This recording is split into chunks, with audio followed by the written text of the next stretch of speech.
ঢাকা মাতালের নাসির উদ্দিন শাহ তার দল মোটলি থিয়েটারের নাটক ইসমত আপা কি নাম মঞ্চস্থ হলো বসুন্ধরা কনভেনশন সেন্টারের নবরাত্রি হলে।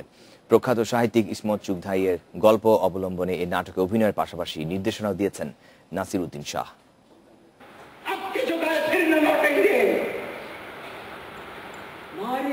উর্দু ভাষার বরেণ্য সাহিত্যিক ইসমত চুগতাইয়ের মর্মস্পর্শী তিন গল্প চুইমুই, ঘরওয়ালি ও মুঘল বাচ্চা।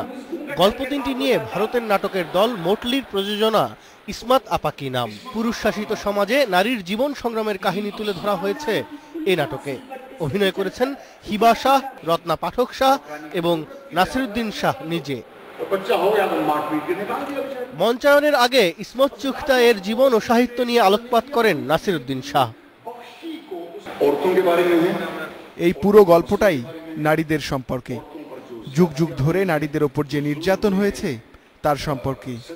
এই গল্পে আছে নারীদের স্বপ্ন আর উচ্চাশার কথা।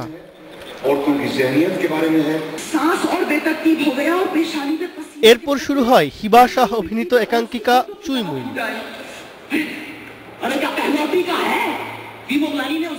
রত্না পাঠক শাহ মঞ্চে আসেন মুঘল বাচ্চা নাটকটি নিয়ে।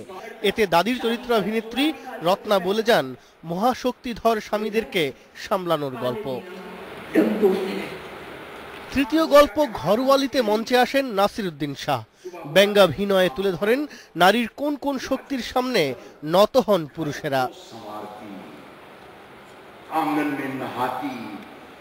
নাটক শেষে দাঁড়িয়ে শক্তিমান এই অভিনেতাকে অভিবাদন জানান ঢাকার দর্শকরা। আগামী বছর আবারও বাংলাদেশে আসার কথা জানিয়ে মঞ্চ ছাড়েন নাসিরুদ্দিন শাহ ও তার দল। Taimur Mohammad Salahuddin, independent news, Dhaka.